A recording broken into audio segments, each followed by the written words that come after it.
सकल भय अनुकूल चर अरु अचर हर्ष जुत राम जनम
पड़े यह कौतुक भारी। विद्या विनय निपुण गुणशीला, खेल खेल सकल निपलीला। खेल खेल ये कैसी लीला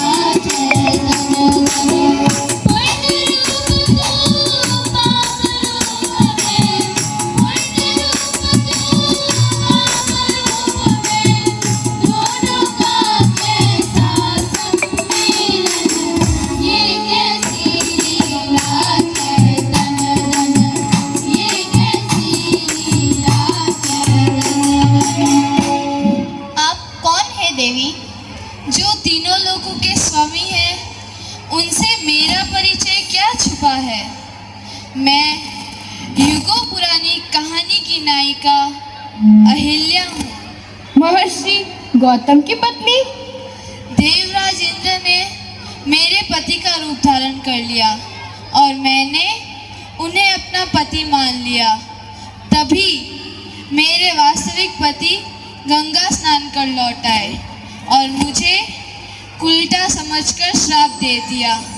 जब मैंने उन्हें संपूर्ण वास्तविकता बताई तब वे दुखी हो उठे। उन्होंने मुझे कुश्राप दिया कि जब त्रेता युग में श्री विष्णु अवतार लेंगे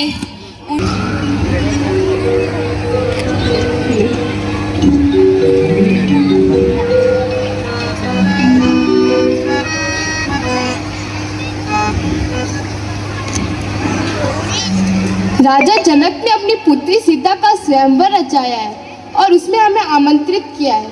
और जनक जी ने यह घोषणा की है कि उनके यहाँ रखे शिव के धनुष को जो चिल्ला चढ़ाएगा, सीता का विवाह उसी से कराया जाएगा।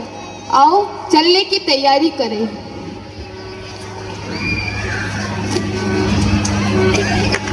कटिपट पीत कसेवर माता, चिरचाप सायक दो माता। श्याम गौर सुंदर दो बाई, विश्वामित्र महानिधि पाई। विश्वामित्र महानिधि पाई। पूजनीय ऋषिवरों और सभी आमंत्रित सज्जनों, आप सभी का इस स्वयंवर सभा में अभिनंदन है। जैसा कि आपको विदित है कि मेरी पुत्री सीता को योग्य व वीर पराक्रमी वर मिले, इसी आकांक्षा से इस स्वयंवर सभा का आयोजन किया गया है। इस स्वयंवर सभा की एक ही शर्त है, जिसे अपने सवारी पर विश्वास है वह आगे आए और धनुष की चिल्ला को चढ़ाए। जो भी वीर धनुष की चिल्ला को चढ़ाएगा वह ही मेरी पुत्री सीता को पत्नी रूप में पाएगा।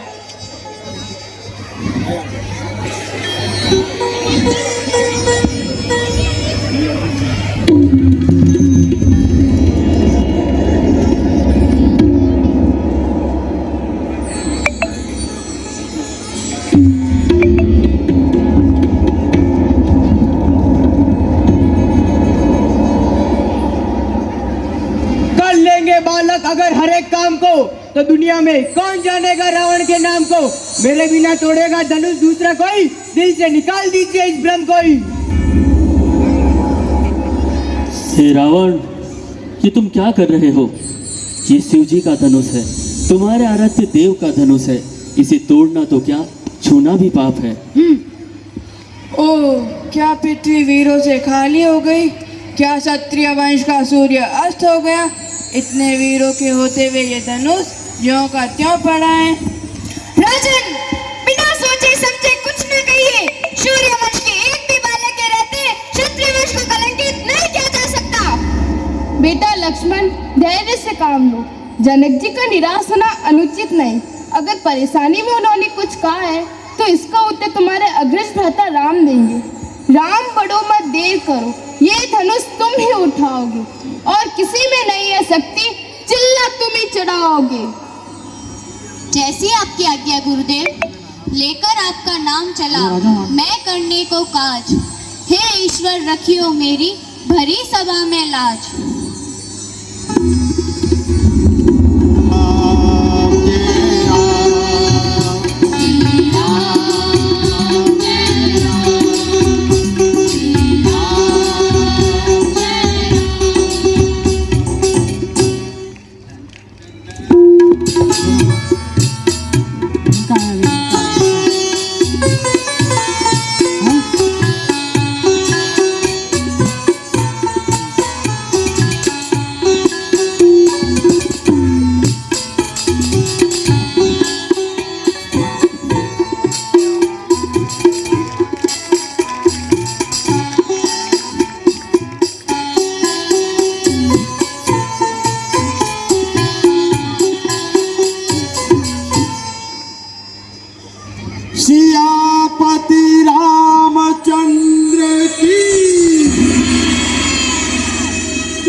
से राजकुमारी सीता ने राम को वर के रूप में पा लिया है। पुत्री सीता का सुहाग अटल रहे, लेकिन शिव धनुष तोड़ने का दुस्साहस किसने किया? मेरा फरसा उसके रक्त का प्यासा है। शिव धनुष तोड़ने वाला भी कोई शिव का प्यारा ही होगा। जिसने ऐसा दुस्साहस किया वो दास तुम्हारा ही होगा। उसे सामने लाओ। यह भूल मुझसे हुई है मुनिवर। तुम्हें मौत का भय नहीं या जीने की चाह नहीं? कभी आंखें दिखाते हो, कभी फरसा घुमाते हो, आखिर आप चाहते क्या हो महाराज? अच्छा तो यही होगा, बिना बुलाए आए हो, बिना कहे ही चले जाओ। मुझे सीधा ब्राह्मण मत जान, मैं क्षत्रिय कुल का द्रोही हूँ। मेरे इस वर्षा ने शोणित की नदियाँ बहा दी। इस आर्य भूमि पर मैंने त्राही त्राही मचा दिया है। अपने फरसे पर इतना गर्व न करें महाराज, मेरे हाथों में भी तीर कमान है। अभी देखता हूँ तेरे तीर कमान को। अपने दासों का खून पिए, यह ताव भला का फरसे में। हे नाथ हमारी गर्दन भी है छाया में फरसे के। ये दया ब्राह्मणों की ही है, जो धनुष राम ने तोड़ा है। ये कृपा महाराज की ही है, जो सिया से नाता जोड़ा है। इस धनुष को साधारण मानव द्वारा तो नहीं उठाया जा सकता, तो क्या विष्णु का अवतार हो गया है? फिर भी शंका का निवारण तो अनिवार्य है। मुझे संदेह है कि यह धनुष आपके द्वारा उठाया गया है। लीजिए, इस धनुष का चिल्ला चलाकर अपने शौर्य का विश्वास दिलाइए।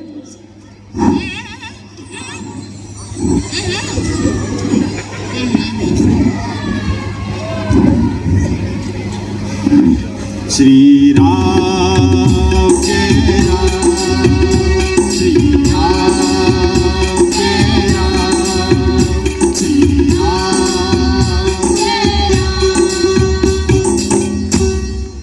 धन्य हो प्रभु, अज्ञान का अंधेरा दूर हुआ, ज्ञान का दीपक जल गया। मुझको आपको पहचानने में भूल हुई, क्षमा याचना। श्री राम के राम। चेरी के कई कैरी, अजस पिटारी ताही करी, गई गिरावती महाराज ने राम के रास्ते तिलक की घोषणा की है। यह शुभ समाचार सुनाने के लिए यह कंठहार स्वीकार करो। उधर अनर्थ हो रहा है और आप खुश हो रही हो। कल के बाद चारों ओर राम का ही नाम सुनाई देगा और भरत राम की सेवा चाकरी के लिए रह जाएगा। तो क्या हुआ, मेरे लिए राम राजा बने, उससे बढ़कर और खुशी की बात क्या हो सकती है? और फिर चारों युवराजों में राम ही तो इस पद की योग्यता रखता है। मेरे लिए तो कोई भी राजा बने, मुझे तो दासी बनकर ही रहना है। परंतु जरा सोचिए रानी, राजमाता का सम्मान तो कौशल्या को ही मिलेगा और आप मात्र रानी रह जाएगी। मंथरा, तेरी बातों में जीवन की सच्चाई है। मुझे प्रिय, इस खुशी के वातावरण में तुम्हारी आंखों में आंसू कैसे? क्या तुम्हें किसी ने अपशब्द कहे हैं या तुम्हारा अपमान किया है? मैं वचन देता हूँ कि तुम्हारे प्रति दुर्व्यवहार करने वाले को उचित दंड दूंगा। अभी पुराने वचन तो पूरे नहीं हुए, नए लेकर क्या करूंगी? रानी, ये उखड़ी उखड़ी बातें क्यों कर रही हो? तो मैं कहती हूँ कि आपने ये कैसा निर्णय लिया है? क्या आपको चारों युवराज जो मेरे राम से नजर आता है? भरत में क्या कमी है? केकई, मैं राम को अच्छी तरह जानता हूँ। जहाँ तुम्हारा पसीना गिरेगा वहाँ अपना रक्त बहा देगा। महाराज, अपना रक्त अपना होता है। राम मेरे लिए भरत से ज्यादा आज्ञाकारी कभी नहीं हो सकता। तो आखिर तुम चाहती क्या हो? याद है, आपने मुझे 2 वचन दिए थे। आज मुझे वो 2 वचन पूरे कीजिए। आप अपनी बात से हटेंगे तो नहीं? रघुकुल रीत सदा चली आई, प्राण जाए पर वचन ना जाए। तो फिर खाइए अपने राम की सौगंध। मुझे राम की सौगंध मांगो, क्या मांगती हो? पहले वचन के अनुसार भरत के लिए राज्य और दूसरे वचन के अनुसार राम के लिए 14 वर्ष का वनवास। ओ निर्दयी, मैंने तुझे इसलिए वचन नहीं दिए थे कि तू उनका अनुचित प्रयोग करे। केकई, अभी भी समय है, कह दे कि तूने कुछ नहीं मांगा। वचन मांग लिए मैंने, जिनको मैं बदल नहीं सकती। पड़ गई लकीर जो धोने से मिट नहीं सकती। राजा जी बात कर में है, हुआ पंचों में अपमान नहीं, बस इतना ही कह दो कि रानी मैं देता वरदान नहीं। रानी, भरत को राज्य सौंपने में मुझे कोई आपत्ति नहीं है। मैं अपनी मर्यादा छोड़कर तुझसे विनती करता हूँ, राम को वनवास भेजने वाला वचन वापस ले ले। मैं अपने दोनों वचनों पर अटल हूँ। हे पृथ्वी, तू ही फट जा, ताकि अपने कुल का विनाश देखने से पहले मैं तुझ में समा जाऊं। ए मौत, मेरी प्यारी मौत, इस विपत्ति के क्षण में तू ही मुझे अपनी गोद में सुला दे। इससे पहले वातावरण में मातमी। ये मैं क्या देख रहा हूँ? आपकी दशा देखकर मेरा हृदय फटा जा रहा है। माता जी, आप ही बताइए, वन को प्रस्थान करना है। प्रभु, मैं भी आपके साथ वन को चलूंगी। ये तुम क्या कह रही हो? जिनके चरण कभी मलमल से नीचे नहीं पड़े, वो वन के कांटों और कंकरों पर कैसे चलेगी? वन विषैले नाग, हिंसक जानवरों और प्राकृतिक आपदाओं में तुम कैसे रहोगी? जैसे सीता के नाथ रहेंगे, आपके रहते किस बात का भय? असहनीय दुखों को तुमने देखा नहीं है सीते? आपके चरणों की सेवा से दूर रहने से बड़ा दुख और क्या हो सकता है मेरे लिए? नाथ, जैसे प्राण के बिना शरीर और जल के बिना मछली, वैसे बिना रघुवीर के मैं जान की एक पल भी नहीं रह सकती। भावना के आवेग में तुम आगे पीछे नहीं सोच रही हो। वन का जीवन बहुत ही दुख भरा है। मेरे लिए तो सबसे बड़ा दुख यही है कि मेरे प्राणनाथ मुझसे दूर है।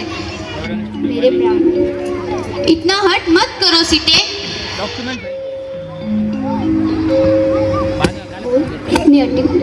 इतना हट मत करो सीते। नाथ, जीवन भर साथ रहने के लिए वचनबद्ध होकर भी आपका वन अकेले जाना अधर्म नहीं होगा। हे आर्य, अपने धर्म के साथ साथ मुझे भी अपने धर्म का पालन करने दीजिए। ठीक है सीते, चलने की तैयारी करो। वनवास को जा रहे हैं, आप माता के द्वारा किए गए अन्याय को कैसे सहन कर रहे हो? मैं माता कैकेयी को दोषी ही नहीं मानता। ये सब तो विधाता के लेख है जो हमें भोगने पड़ते हैं। तो ठीक है, मैं भी आपके साथ वन को जाऊंगा। नहीं लक्ष्मण, वन की आज्ञा मुझे ही हुई है, तुम्हें नहीं। भैया, लक्ष्मण को आप कब अपने से अलग समझने लगे? आपने ही कहा था जहाँ राम है वहाँ लक्ष्मण। आपने कहा था लक्ष्मण मेरी दूसरी अंतरात्मा है, तो जो भोग राम भोगेगा वह भोग लक्ष्मण भी भोगेगा। लक्ष्मण, भरत और शत्रुघ्न भी यहाँ नहीं है, अतः तुम्हें अयोध्या में ही रहना होगा। अन्यथा मुझसे कोई भूल हो गई हो तो मुझे इतना कठोर दंड ना दीजिए। मुझे अपने साथ वन को ले चलिए, नहीं तो मैं विस्मान कर लूंगा।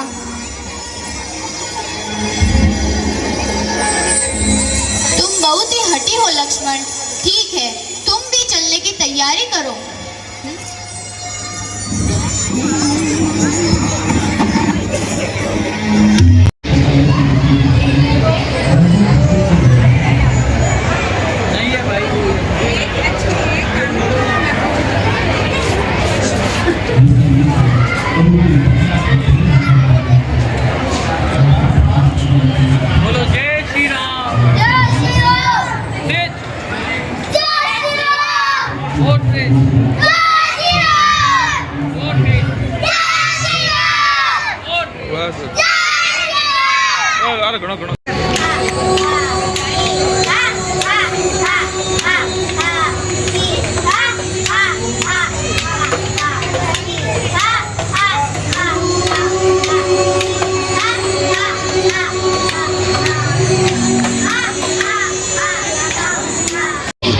प्रेरक और पावन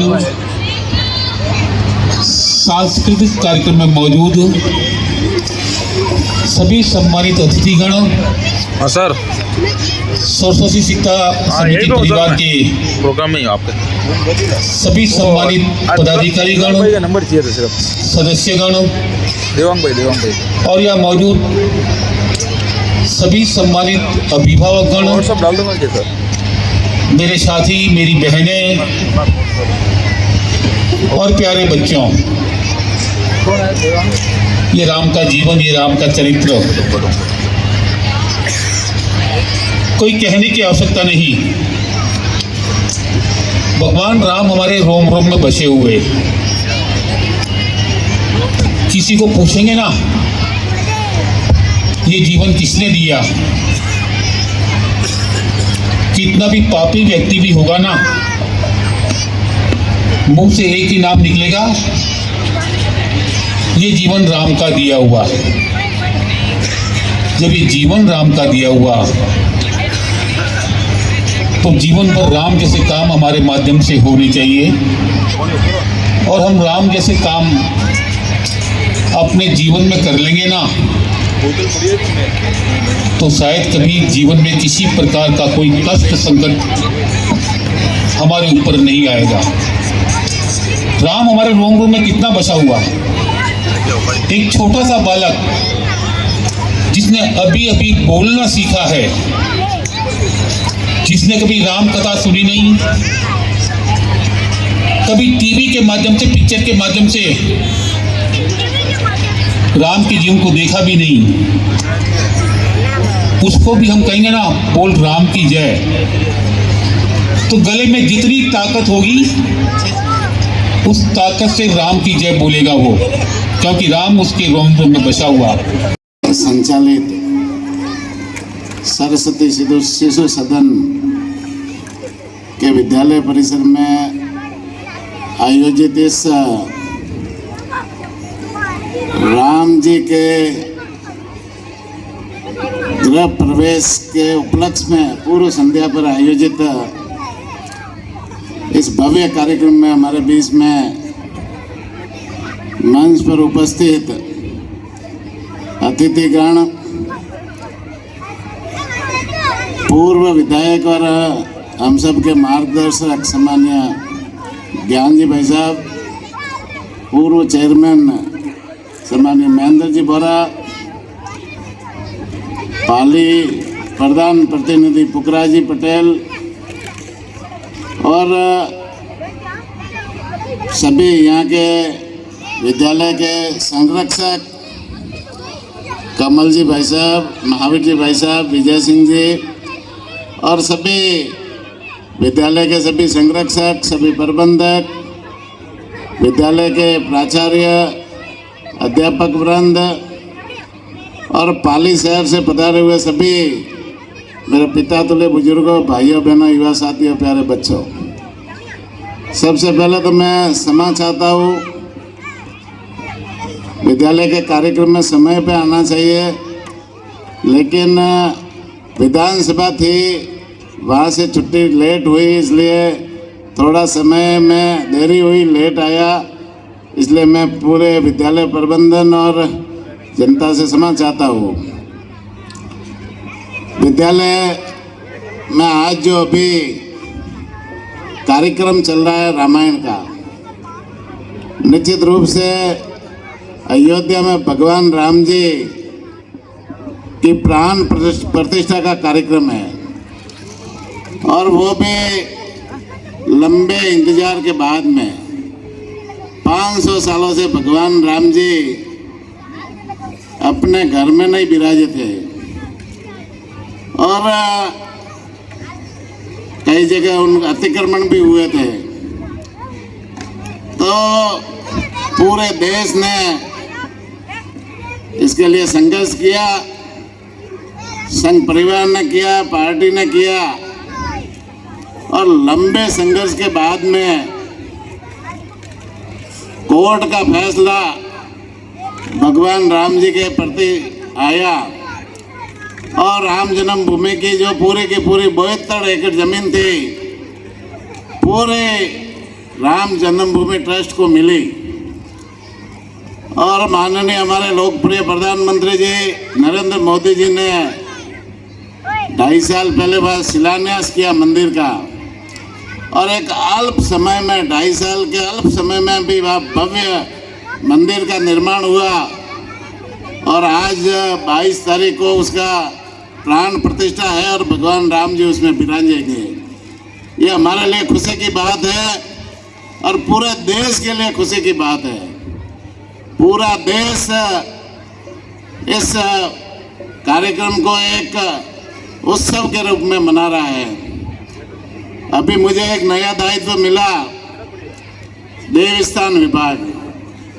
तो देवस्थान विभाग में जिस दिन मैं कार्य ग्रहण किया उसी दिन एक आदेश निकाला कि भगवान राम जी की प्राण प्रतिष्ठा है, तो राजस्थान भर के जितने मंदिर है, चाहे वो देवस्थान के अंतर्गत है या दूसरे सारे मंदिर, उन सभी मंदिरों की सजावट हो, रोशनी हो, वहाँ पे दीपक जले, मंदिरों की साफ सफाई हो, मंदिरों में भजन कीर्तन हो, और वहाँ भी भव्य कार्यक्रम, हर मंदिर में भव्य कार्यक्रम हो।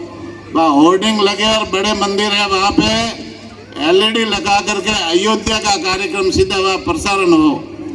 ये आदेश वहाँ से देवस्थान विभाग की तरफ से निकाला। माननीय भजनलाल जी ने ये आदेश प्रचारित करवाया पूरे राजस्थान में, और सभी कलेक्टरों को निर्देश दिए कि सभी गांव से गांव, ढाणी से ढाणी, छोटा से छोटा मंदिर है, वहाँ भी पूरी रोशनी हो और वहाँ ये व्यवस्था, ये आदेश लागू हो। निश्चित रूप से राजस्थान में और पूरे देश के लिए हम लोगों का एक सौभाग्य है कि हम इस युग में पैदा हुए हैं, जिस युग में भगवान राम जी का मंदिर बना है और वो उसकी प्रतिष्ठा हो रही है। निश्चित रूप से हम लोगों के लिए सौभाग्य की बात है।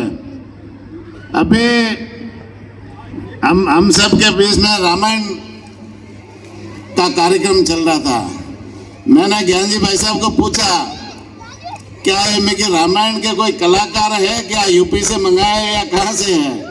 तो भाई साहब ने कहा ये यूपी से नहीं है, ये तो स्थानीय विद्यालय के बालक है जो इतना बढ़िया कार्यक्रम कर रहे हैं। तो मैं धन्यवाद देना चाहूँगा विद्यालय प्रशासन को, और इन बालिकाओं बालक को भी धन्यवाद देना चाहूँगा कि इन्होंने रामायण के पात्र का जो इन्होंने हुबहू कलाकार के रूप में यह नाट्य किया है, निश्चित रूप से प्रशंसनीय है।